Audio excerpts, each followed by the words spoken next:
recorder. Where's that little? They move things around on the interface here, Yeah. and it. I'm not very good. I'm not very flexible.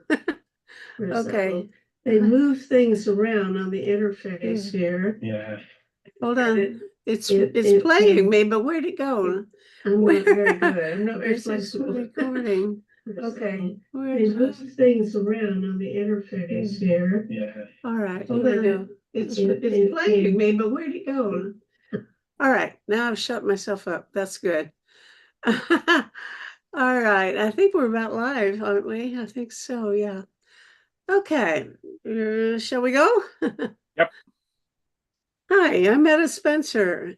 Today is a very interesting day because it's time for us to talk about firepower. And I've got a man here who's going to tell me all about two meanings of the word firepower. And it's really relevant to climate and to military matters, both of which are issues I'm supposed to be concerned with. So, hello, Simon Dalby. How are you? I'm just fine. Good to talk to you.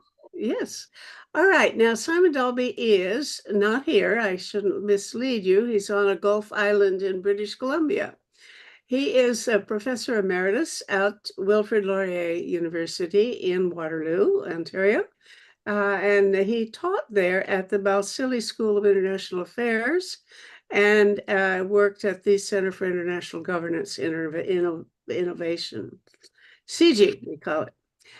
He is the author of a number of things, but I'm going to mention the current one called Pyromania, Fire and Geopolitics in a Climate Disrupted World. And I love the title. I can't claim to have read the book yet, though, but I have read an article that he just published in is it the Canadian Military Journal? Is that the title? Very interesting paper. And I was told by a Pugwash friend, I've been in Pugwash for about 50 years now, and I've been told that you gave a terrific talk in Ottawa recently. I presume it was a book launch kind of thing. Is that right? It was a workshop that the Pugwash folks were putting together to begin their serious project on climate and security and related things. And to reduce my carbon footprint a little, I actually zoomed into that to do the talk online. It's something that allows me not to travel, but it also means I don't burn up as much jet fuel as I would if I actually did it in person. I'm in total sympathy with or accord with your point of view on this because I am a real enthusiast for video instead of travel. I don't go out of my apartment, but I have the richest social life that I've ever had in my almost 93 years by this little device. Thank the good Lord for these innovations. So you gave a talk and I wasn't there precisely because I don't go out, but I hope somebody has recorded it because I was told that it was a humdinger of a talk. And is it basically, I'm pretty sure it will overlap considerably with the theme of your paper that I read in that military journal. Um, and there was a very interesting terminological innovation there. You talked about the concept of firepower as having two different meanings, and how they relate to today to the kind of threat that we are facing. So maybe you can give me a quick. It's not fair to ask you to summarize your whole book or your whole talk, but give me a peek at it anyway. What do you have to say in that book? The book and the paper you kindly just mentioned both work with this double meaning of the word firepower. The firepower we normally think about is the military one. We think about shells and guns, and firepower gives you supposedly the power to win a battle. It's all about explosions and the use of combustion in its various forms, both in terms of detonations for explosions, but also, of course, propelling projectiles, whether it's missiles or artillery shells or even rifle bullets. That's having the ability to do that, having fire power, literally the power that fire gives us, is part and parcel of all military operations. But I got to thinking about fire in a different sense, because if you stop and you think about those projectiles, the fuel burning in missiles or the explosions in rifles or artillery that projects that a bullet or shell, it's that combustion is the source of what makes firepower a military asset. But if you think about it a little further, it's also the power that moves military vehicles. The Russians discovered this the hard way in 2022 when their tanks ran out of fuel on the way they hoped to Kyiv and never made it. And you begin to think about the ability to move militarily.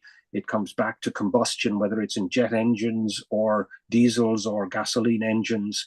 At the heart of the power that allows militaries to move is combustion. It's fire. The controlled use of fire is what allows them to move. It allows militaries to arrange their equipment for combat. But when you stop and think a little further, you realize that that's actually the power that makes our modern societies function too. It's the controlled use of combustion. We still mostly drive in vehicles with internal combustion engines. Mm-hmm. And of course, our whole modern society depends on diesels and gasoline engines and so on to move all the essential stuff around. Many of us, alas, cook with natural gas, another form of combustion. We heat our homes, we heat our water. It's all about fire. Mm-hmm. Mostly carefully controlled, engineered fire, but that's the power that powers our societies. It quite literally is firepower, the power that fire gives us when we control it with all these devices and gadgets that we've built in enormous numbers over the last couple of centuries. And when you stop and think about the consequences of that, of course, you get climate change, because it's the emissions that come from all that combustion that are at the heart of the climate change problem. It's not the whole story, but it's a very big, large chunk of the story. Mm-hmm. And at the root of insecurity through the Cold War period was firepower at its very largest is the power that of fire that is generated by nuclear weapons, because while, yes, there's blast effects and radiation effects, many of the effects that come from using nuclear weapons are because of the combustion, the firestorms that nuclear weapons would suggest. And then I started connecting up the dots a little more and realized, well, back when I started as a graduate student, I was actually worried about nuclear winter. And again, ironically, it was climate change that would be caused if we had a major nuclear war by all the combustion products, the soot, the smoke, and all the other stuff that would be lofted into the stratosphere.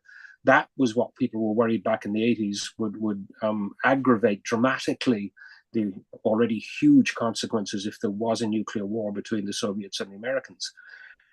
And once you start thinking about how to connect all this up, at the heart of all of this is combustion. The power that fire gives us, when it's controlled, is great, but when it's not controlled, it's hugely destructive. And of course, ironically, now with the huge wildfires that are aggravated by climate change coming back to bite us, we realize that, ironically, it's fire. The power of fire is making us insecure through the effects of climate change as well. So here we have at the heart of what makes us powerful, but also makes us hugely vulnerable, is fire and our partial control of fire. And it seemed to me that this is one way of connecting the dots, thinking about forms of insecurity that are basically when fire gets out of control, and the consequences of too much combustion, both for warfare and for climate change, are a common theme in what now makes us insecure in so many ways. So what I've been trying to do is simply reframe the whole climate change discussion in terms of the crucial arguments about controlling fire, because it was a lot of this was inspired a decade ago by fire historian Steve Pine, who has that wonderful line about what makes us human is that we're the only species that has learned what he calls the ignition trick. We've learned to at least partially, the ignition trick, we've learned to partially control fire, and no other species has learned to start fires. Yes, raptors sometimes move burning embers around to flush out prey in various parts, particularly in Australia. But that's not learning to start a fire and then partly control it. And that's what makes us human, but it's also what is changing both us and the planet very dramatically. So what I've tried to do is focus on this essential chemical process with all its geophysical consequences as a different way of grappling with climate. And it focuses our attention explicitly on getting a much better control on combustion if we wish to be secure going forward.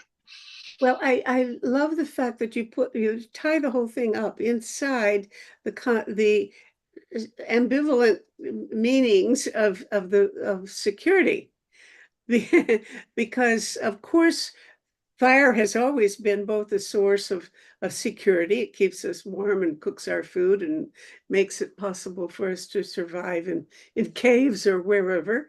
And it's also been a great threat, always. And of course, the same with a military action using firepower as weaponry has always been a way that we claim that we're doing things to protect ourselves and make ourselves more secure against enemies or predators, whatever. And yet, of course, in the very use of these weapons, we've always made ourselves less secure, or some of us less secure, depending on whether we're winning or losing in the particular struggle. So the word security itself has so many contradictory potential meanings, and you throw this concept of firepower into the thing. And one of the things that occurs frequently as I talk to people in the peace movement, and that's where I've spent much of my life, the people seem to say, give me a tip. How can we possibly tie the peace movement and the environmental or climate movement together? We need to make, if we could see that, if we could demonstrate that the cause that they are both needing to pursue, that they're compatible and mutually supportive, and we could work together better and make ourselves into a much more powerful movement. And it's really hard for me to see how to make that connection. The only easy connection that I can see is, yes, we say, well, whatever money you're spending on military matters is just that much less money that you have to spend on climate. And that's true, but that doesn't take you very far. And it seems to me that you have qualified and played with the concept of security in such a way as to do a much better job of showing how the climate is an issue for security, and that the military have the main responsibility for security and should certainly be thinking more about how what their part is in the struggle against the climate crisis.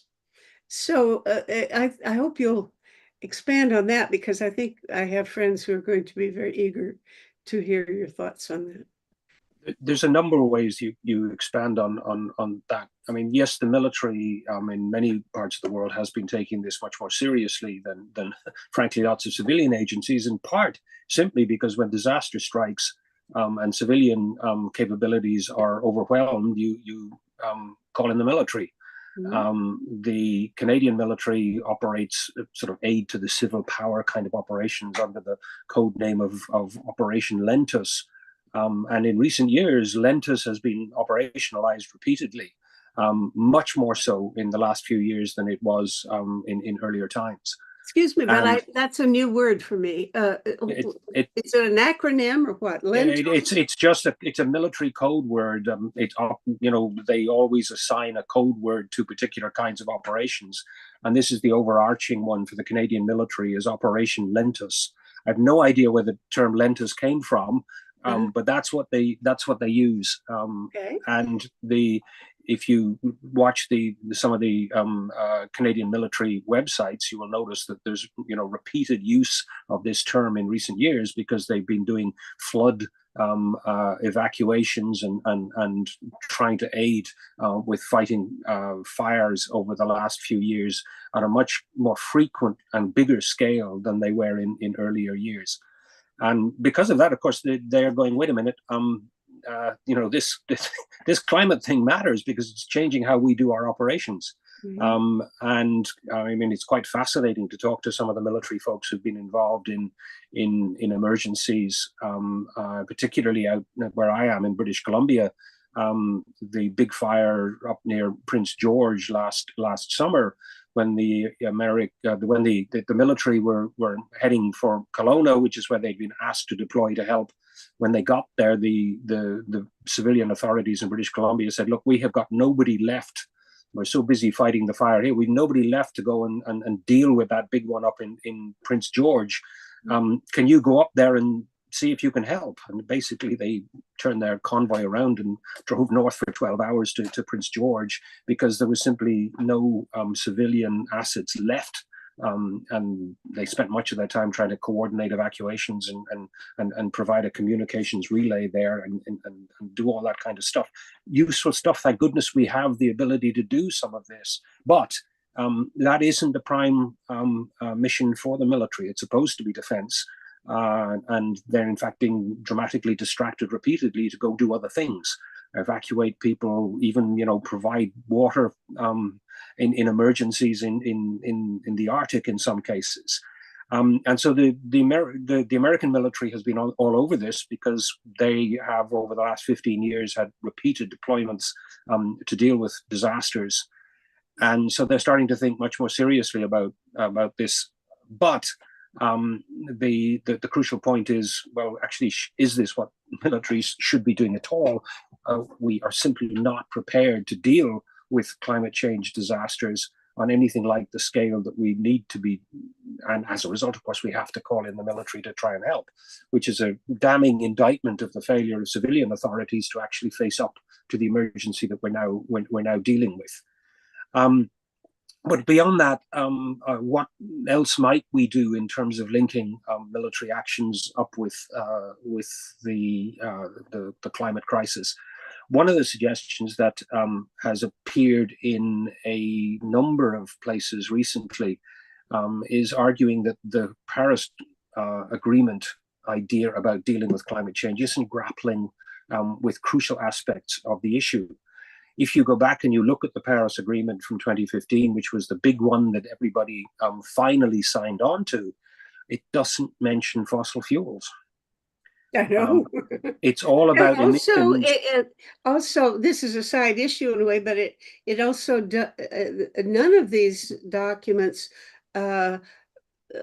specify that military use of fossil fuels it counts. I mean, if you're setting quotas for countries to start, reducing their emissions, they just get a free pass with the Yep. military, which is I would think if I were a military person in charge of trying to rethink the notion of security to include security from all of the disasters that are coming down the pike from the climate, that I would have a difficult time trying to decide what the implications would be for kind of weapons I want to purchase or vehicles and transportation and so on. They are starting to address that. Yeah. They are beginning to realize that they too need to figure out how they get themselves off fossil fuels. But of course, for some of their activities, that's not so easy. That said, I mean, the American Air Force has been stringing solar panels all over its hangars for years, and the simple recognition that having some generating power on base gives them a bit of protection should the civilian grid, which most of them use to provide power for their bases, should that get disrupted. At least if they've got solar panels on their hangar roofs, they've got some electrical generation capability, and that is increasingly has been the case. But that's only a small part, obviously, of the military carbon footprint. But the connection back to firepower, I began to think about when folks are starting to think about Paris not being grappling with the question of fossil fuels, then we need what's sometimes simply called supply side action too. The climate change activists use the hashtag keep it in the ground, because the crucial point is if you keep it in the ground, it doesn't get burnt and it doesn't cause climate change. So how is it that we can tackle the fossil fuel industries and effectively phase them out? Because that is clearly what has to be done. The last couple of COPs, the big climate conferences, have finally got round to making it clear that this needs to be done against the vehement opposition of the fossil fuel companies and the oil companies in particular, who have effectively co-opted the COP programs in terms of setting the agenda and what gets agreed at the big conferences. But this has suggested to a lot of people that we need to focus on the production of fossil fuels, because clearly simply treating climate change as an emissions problem, a pollution problem, isn't grappling with the production of the fossil fuels in the first place, because if you keep them in the ground, they don't get burnt, so we don't have a climate change problem from them.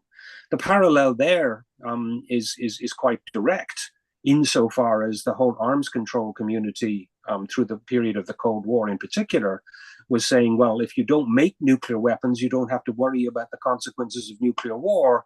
Therefore, controlling the number of weapons that gets made and deployed is crucial to reducing the dangers of war. Well, the parallel is fairly direct with that other form of firepower, because if you don't get the oil or the coal or the gas out of the ground, you don't have to worry about the consequences. And when you start to think about this sort of instead of arms control, I don't think I actually put it in the paper, but I think about this in terms of fuel control, because of course combustion is based on fuel. That's what's causing climate change. So reducing the amount of fuel we use is crucial. When you think about this a little further along, then the arms control community actually should have all sorts of useful skills and techniques to provide. Because one of the problems with climate change is how do you count those things called emissions? And that's tricky because pipelines leak. It's not clear how efficient things are when it comes to how much carbon dioxide comes out of a particular fire. Counting all that stuff gets really tricky.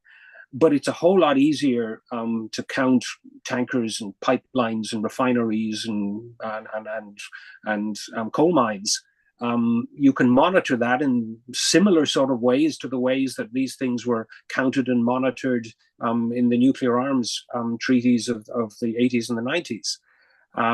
You can spot all these movements of tankers and trucks and things with satellites, so you can actually count and monitor the production and the distribution of fossil fuels much more easily than you can actually monitor emissions. That's the pollution at the back end of the problem. So if we could convince governments that they really do need to stop producing fossil fuels, then the whole way of thinking about arms control, monitoring, national technical means was the term from the Cold War, about getting a really good surveillance system in place to make sure that nobody was cheating. The parallels there are actually very, very considerable. And the arms control community then could use some of its skills and its techniques sharpened up and put in action in earlier decades around nuclear weapons and, for that matter, mines and other forms of destructive devices, and apply this to fossil fuels, we would have a sort of another way of grappling with the climate change problem. I think that's a brilliant idea, but you're going past something that you said something that puzzles me a little bit about how difficult it is to estimate or to monitor emissions. And I don't know. There's not much I know about that. And in fact, I've never seen very many numbers given about how much is being emitted by military things. But in the article, you sent me your paper and you referred me to the article by Charbonneau, I believe, who was the editor of the journal that you were published in. And he had some numbers there that I find I want to actually mention here, because I think that the first time I've seen such clear estimates. He says that the world's militaries, although they're largely they're spared from having to report their emissions, they contribute something between 1% and 5% of the global greenhouse gas. I didn't know that now. And of course, the Pentagon is by far the biggest one and is often compared to countries like Portugal. That to me is fascinating. He says that the U.S. military missions account for between 1% to 2% of the total U.S. emissions, and that the U.S. Department of Defense in 2020 accounted for 76% of all the federal energy consumption and 75% of all federal greenhouse gas emissions. In Canada, for 2020 and 21, the Department of National Defense was responsible for 46% of all greenhouse gas emissions from the operations fleets by the federal organizations. Now, those are hard numbers. I'm surprised because I have sometimes looked for numbers, that I could quote, and I couldn't find any. But this guy has found them, and do you think that you say it's hard to measure those things? Do you believe these numbers? Because that is. It's the kind of thing you can talk about in a debate, and I think we could use those numbers if we can trust them. Yeah, well, I mean, they are ballpark estimates, obviously. I mean, that first one you said was somewhere between 1% and 5%. That's a very large range, right? Yeah. But I mean, just stop and think about it in terms of the federal vehicle fleets, for instance, in both governments. In the context of the Americans, I mean, they use a huge amount of jet fuel, simply transporting stuff around the world. Those big Globemasters and the Galaxies, those big transport planes are in the air, it seems, all the time, moving something somewhere.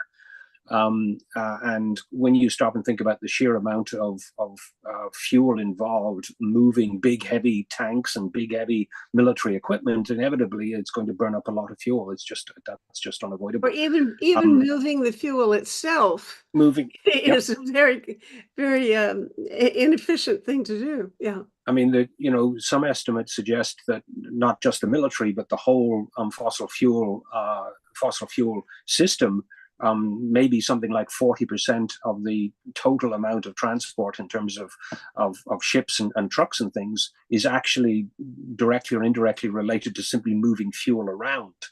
I mean, one of the big arguments in favor of electrification and away from fossil fuels is the huge amount of steel and consequently the whole amount of energy used in making tanks and trucks and pipelines and refineries and all of this stuff. Uses a huge amount of stuff. So in comparison, solar panels and windmills and so on use much less material to generate useful energy. Therefore, you get a double benefit in terms of electrification because you're reducing the climate change from the direct combustion to make electricity or to move vehicles. But you're also getting an additional benefit insofar as you're not using huge amounts of energy to make vast quantities of steel for those tankers and trucks and pipelines and so on. So in fact, electrification gives you a double benefit in terms of reducing the environmental impact of energy. I talked to, I'm very interested and a great believer now in the importance of using technological climate repair methods. And I've talked to Gwynne Dyer several times about it. He's written 2 books on the subject of. And he told me years ago that he got interested in it because he was a military historian and military analyst, and he kept going to the Pentagon, and this was like 15 years ago, and the people in the Pentagon were sort of behind closed doors talking about climate change as a big issue. And that made him believe, yeah, there's something he has to deal with it. Now, what I'm not clear, he didn't tell me whether they were talking about it in terms of the implications that it would give for their strategic analysis in geopolitical terms. How are they going to deal with various other countries given certain threats arising from climate change? And the political actions that these countries will be taking. Is that what they were talking about? Or were they already talking about what you have sort of mentioned, is that it's going to even impede the kind of equipment and weaponry that they use in handling these matters militarily? I don't know whether, it seems to me, I have never heard of a military person. I don't know that many of them, to be honest, but I've never heard any of them talking about, we've got to redesign how we fight because our weapons are too heavy carbon footprints. And so we've got to change our weaponry, and we even need to really, this may have some implications for our geopolitical decision making. How we're going to interact with other countries in certain threats, because we can't afford to do the kind of fighting that we are used to doing. I haven't heard anybody talk that way. Have you? There's not much talking about that until fairly recently, when I mean, even NATO is now beginning to think seriously about how to reduce the carbon footprints of the militaries. Mostly the argument is, well, if everybody else is doing it in society, the military has to do it too.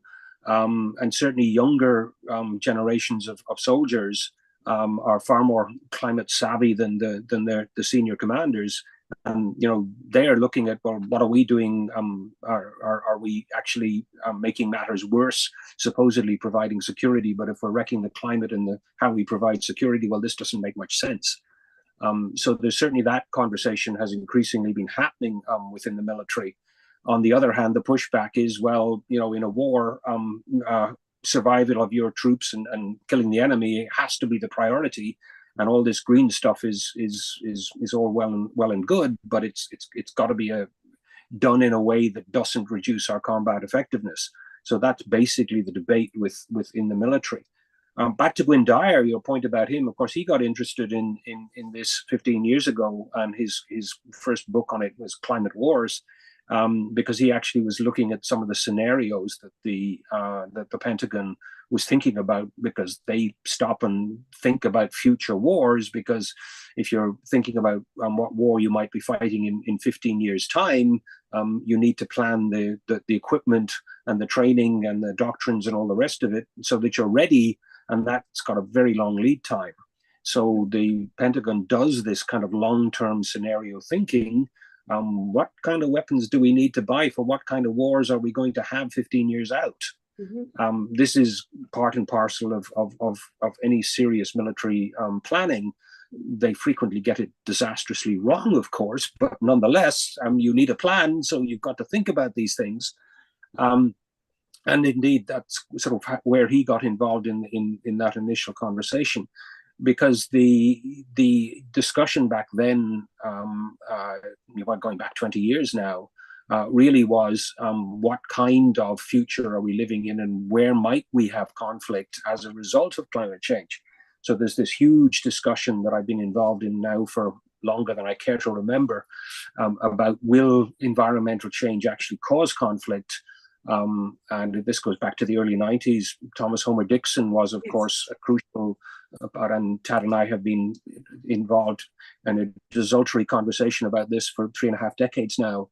The point Tell was, me, I want to hear about that, because I too think that that's such an important issue that I've been interested in. And tell me which side are you on? well, I don't think there's a side in this. I think there is. It's a There's a question question. of reality.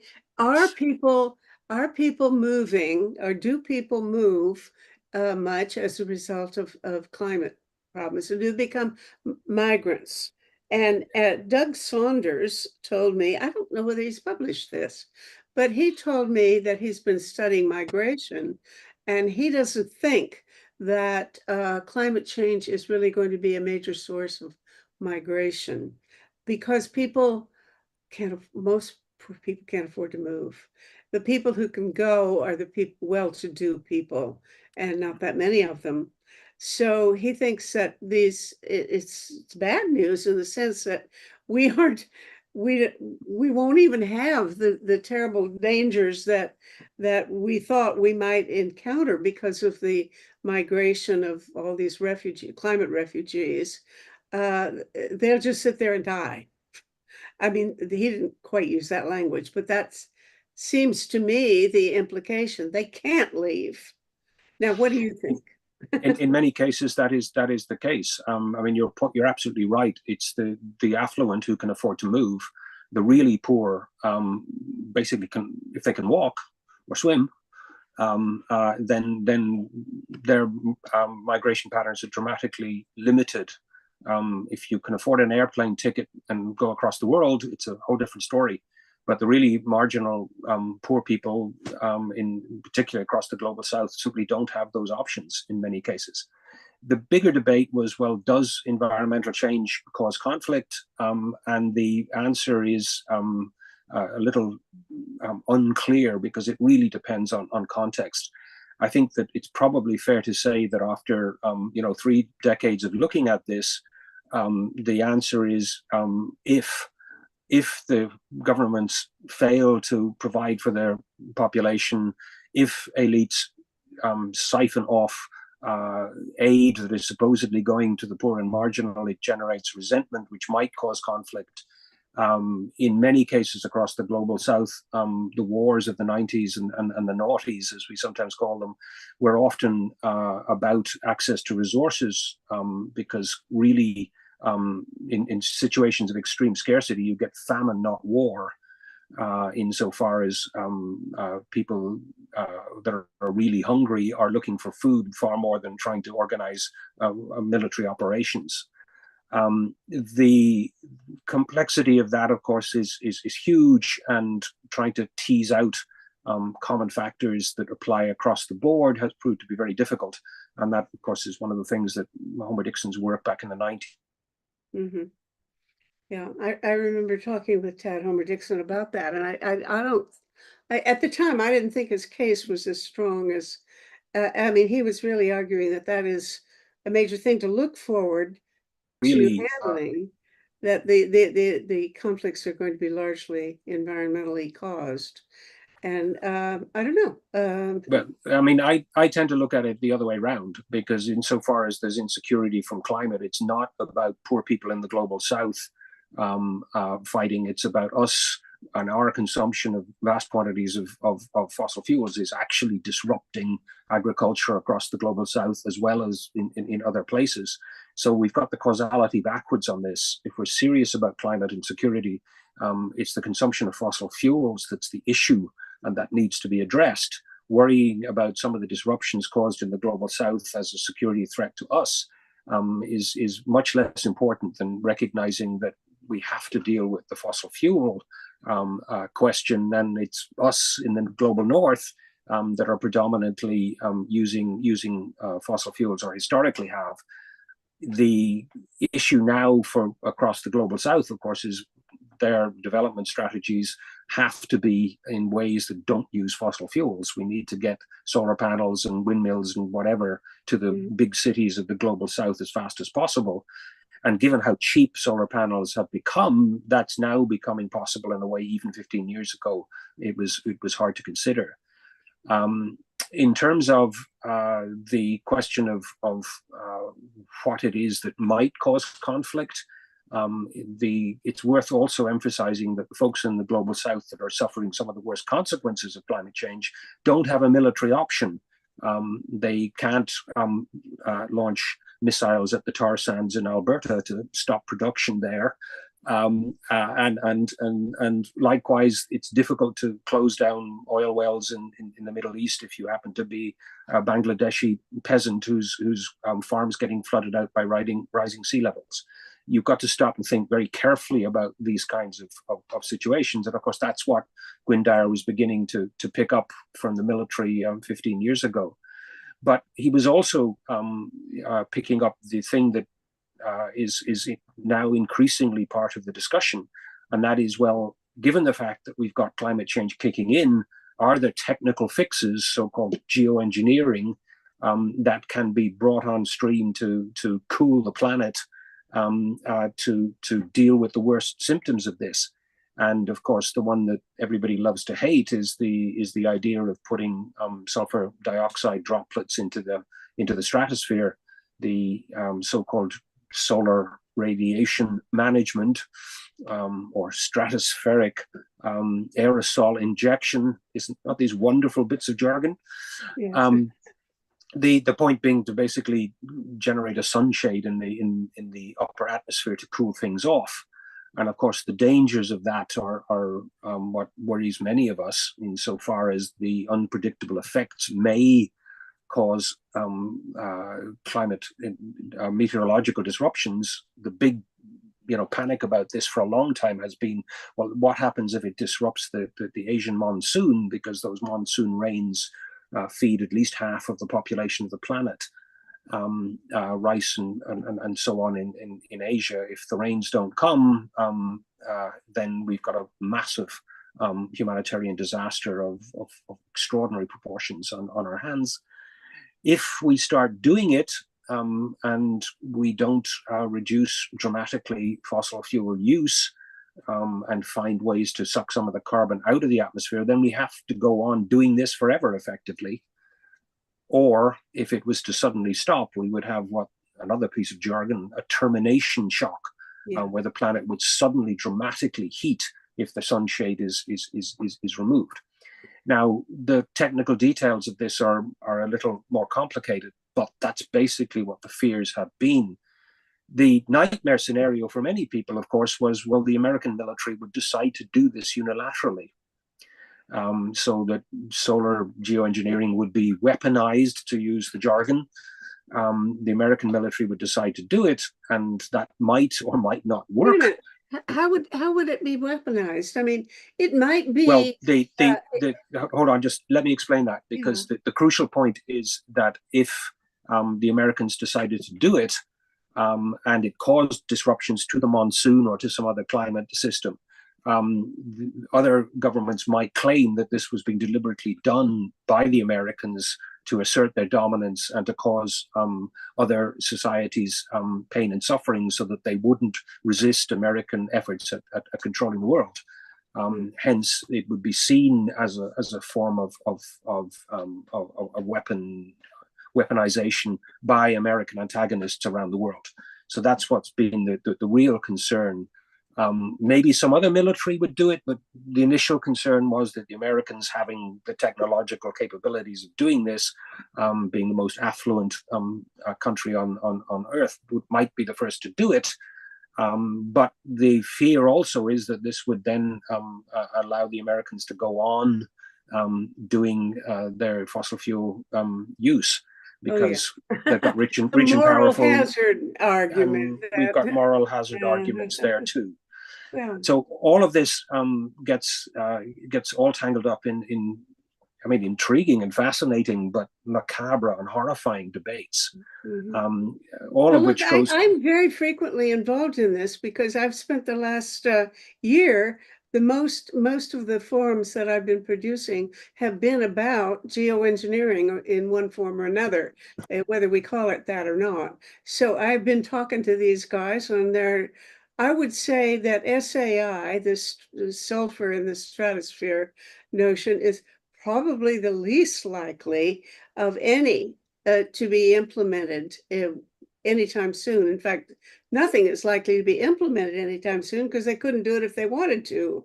But they're getting close to some being able to implement certain things that I think there are less reasons to be worried about.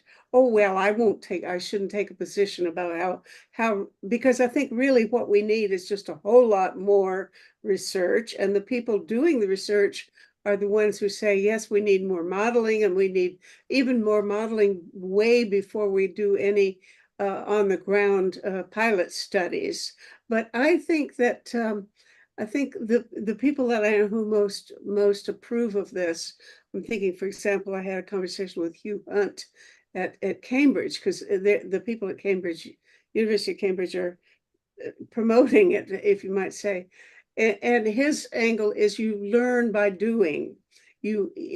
By now, we don't have enough time to do the kind of experimentation and scientific research that really should have been done. We should have started 40 years ago or 50 years ago, trying to solve some of these questions so that we know where the water is going to fall when the rains, when we spray the salt water into the clouds, for example, we should know what's going to happen. We don't, at least not well enough.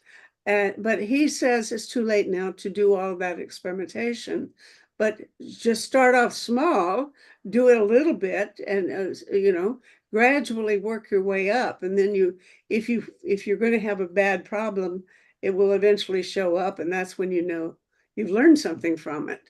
And I think that's true. You don't dive into a swimming pool without sticking your toe in the water first to find out what it will be like. So we ought to stick our toe in, and then maybe our whole foot and start doing it soon, because I think there are a lot of technological solutions that really are much more plausible to me. But then, who am I to have an opinion? As a teenager, I forgot to put my toe into the water in a swimming pool once, and I dived in without checking the temperature of the water, and boy, did I get a shock.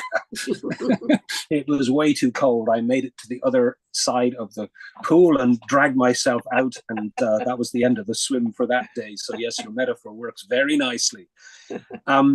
I'm on record as saying that what we really do need to do first is get some kind of international governance mechanisms in place on this. Clearly, the transparency, in other words, all research on this really does need to be in the public domain. And we need some kind of oversight governance structure, whether it's under the auspices of the United Nations or some other international organization, so that all of these experiments are clearly monitored and the results are made available to all concerned. Not only that, but I was talking a week or two ago with two guys who were doing something pretty adventurous, more ambitious project than most. And I said, isn't it time for something like a Manhattan Project, where every ounce of your energy gets concentrated in one big research project that's coordinated and organized to do it very, very quickly, because we are in an emergency. If people start taking seriously that this climate problem is not going to go away, and that it is going to get much more urgent very fast, then let's do it on a big scale globally with one big thing. And they said, we're not ready for it yet.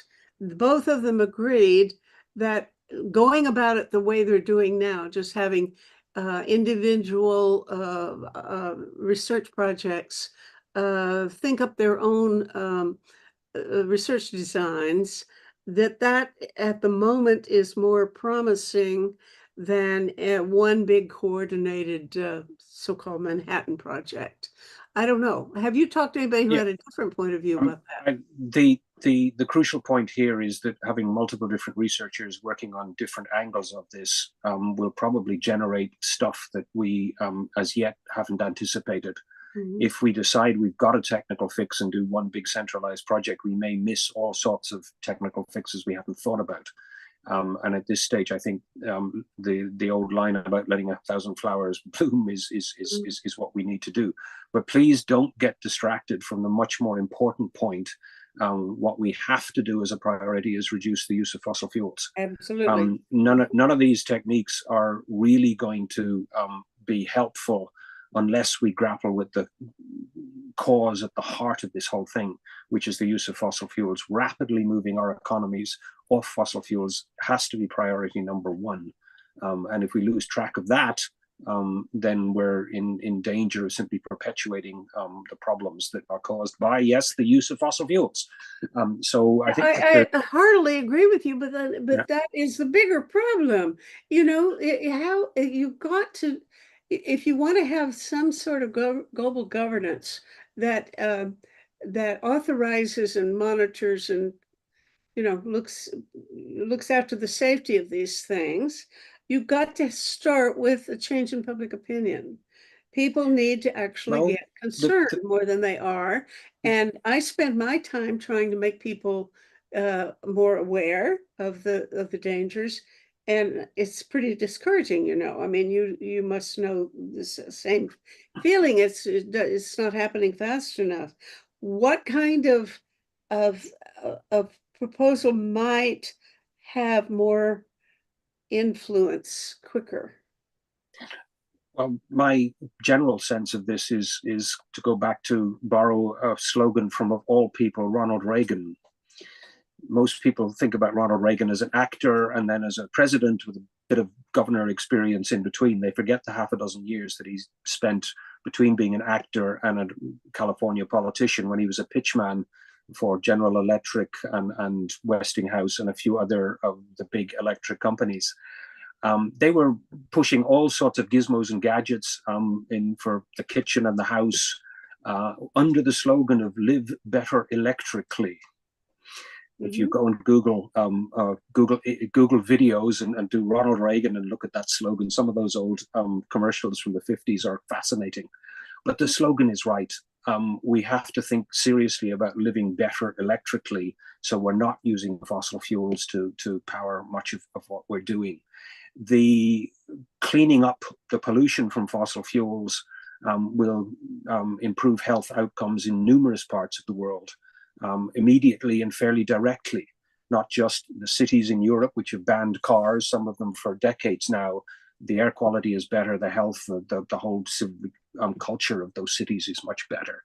We can live better in most parts of the world by reducing the use of fossil fuels quickly. I got an electric bike, actually. I now have 2 electric bikes. And frankly, my health is undoubtedly better because of the exercise I get. I need that bit of help from the electric assist on the hills. These old legs of mine don't pedal the way they used to, but I'm back on the bike even in hilly country. I can now go places and use my bike. Lots of other people are beginning to realize that electric bikes make a huge difference for urban living. Not great in Toronto in January, I get it, but nonetheless, there's all sorts of opportunities to begin to think about how to build cities and our lifestyles in ways that dramatically reduce the use of fossil fuels, and we'll be happier and healthier for doing it. Thinking about how to live better electrically, to use the old slogan, is crucial to all of this. You can do a whole lot of things better and cheaper.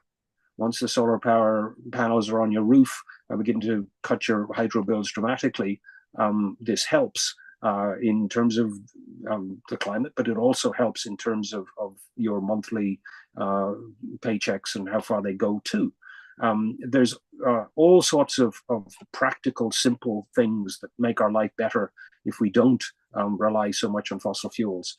If you think about the is it the Lancet studies about the early deaths caused by fossil fuels. They're talking about millions across the planet every year are dying as a consequence of the pollution coming from fossil fuels. Now, never mind the long-term climate impacts. And I think we need a cultural change where we can do an awful lot of things better if we reduce the amount of fossil fuels we actually use in our lives. Electric vehicles are clearly a better option than internal combustion engines, but unfortunately, North Americans can't get access to a lot of the cheaper, better ones because of all the tariffs on Chinese imports and such things.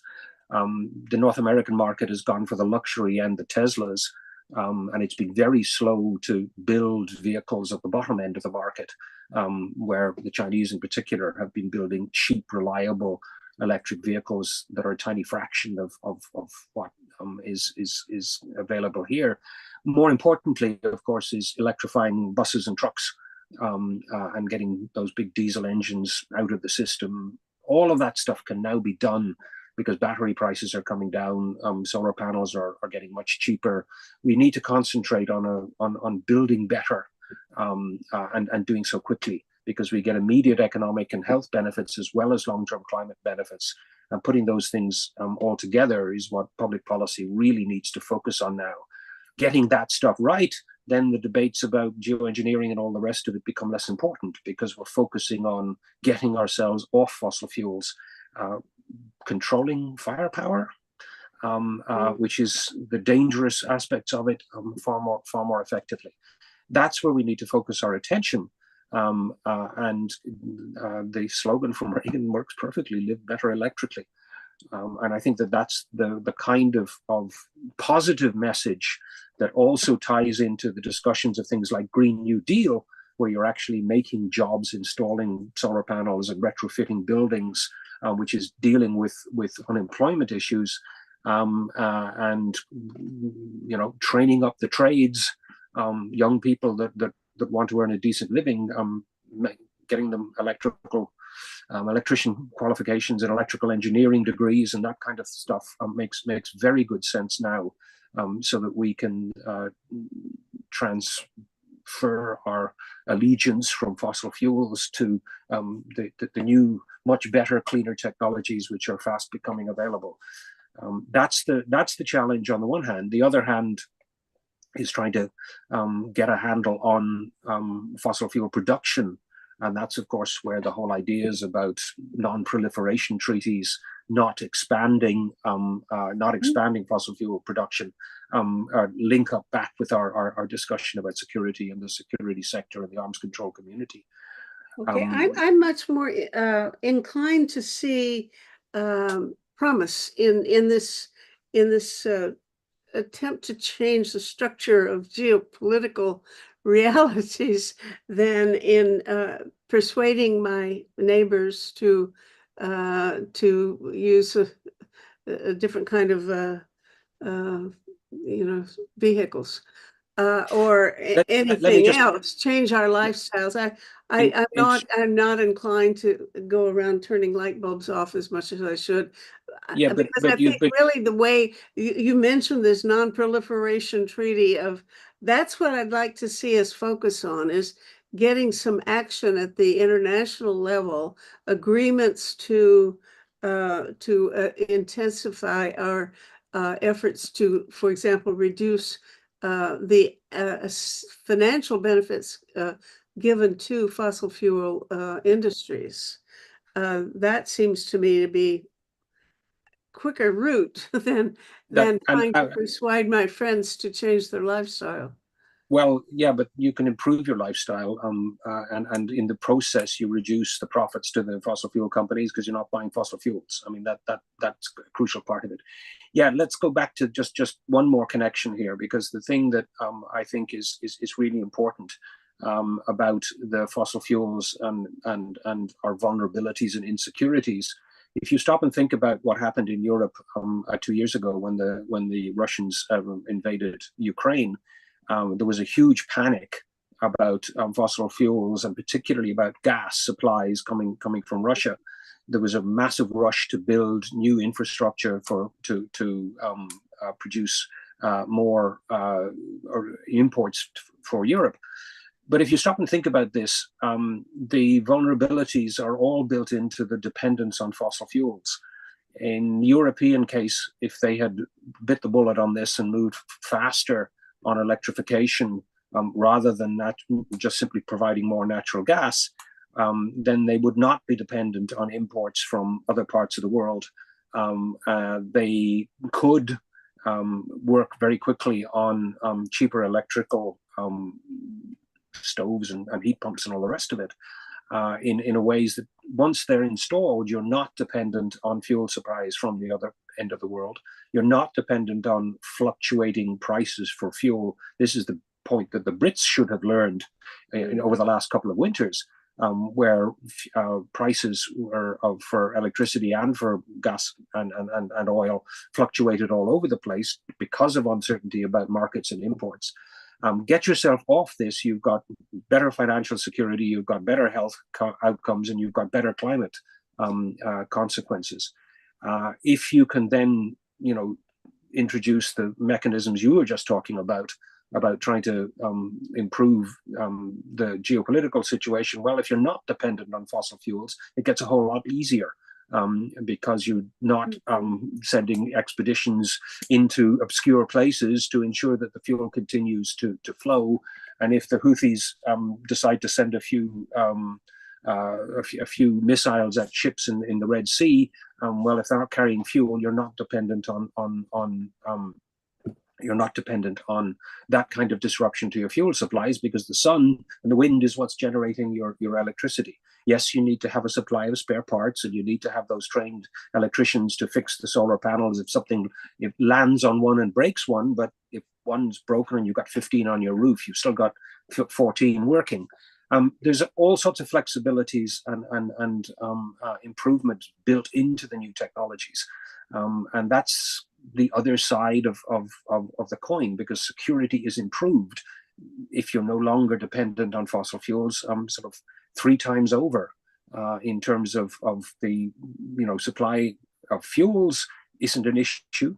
The health benefits or the health de-benefits, the hazards of pollution, and then the long-term climate change impacts. You get a triple whammy if you can get yourself off fossil fuels.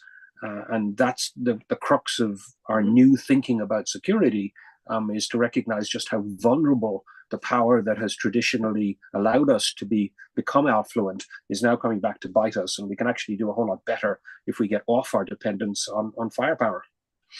That's true. And I love what you're saying. I'm not sure that I think I want to pin as much of my hopes on it as you do, because I think it's too late to get there just with that. However, that's a whole different conversation. And I want one last question. Your book is obviously hoping to influence military policy or government policy about military matters, administration of military matters, and so on. Has it had that kind of impact? Is anybody in Ottawa especially interested in what you are writing, or did anybody pay much attention to that journal, which was that one issue of the journal was specifically about security and climate, the relationship between that and the military? And I just, it's not caught on in any circles that I've been frequenting, and I just wonder if you know of places where they're really taking these considerations much more seriously than I'm aware of. It's too soon to tell on the journal article. The Canadian Military Journal issues just out 10 days ago, 2 weeks ago. So it's far too soon to see how much uptake that's going to get. And the book is out now 6 months. I'm not quite sure who's reading it. I know a few people are. I've been involved in a number of conversations with the small but growing Climate Security Association of Canada, that is spun off in part from the fact that Canada is now hosting the new Climate Center of Excellence under the auspices of NATO. I've met some of the senior bureaucrats in Ottawa that are sort of raising an eyebrow and going, "Ooh, we need to think about this." So clearly there is some uptake there. We do still live in a country that is dominated by the fossil fuel industry. The folks in Ottawa seem to have great difficulty grappling with how to tackle the Alberta problem, and the fact that the current Alberta government is a wholly owned subsidiary of the oil industry.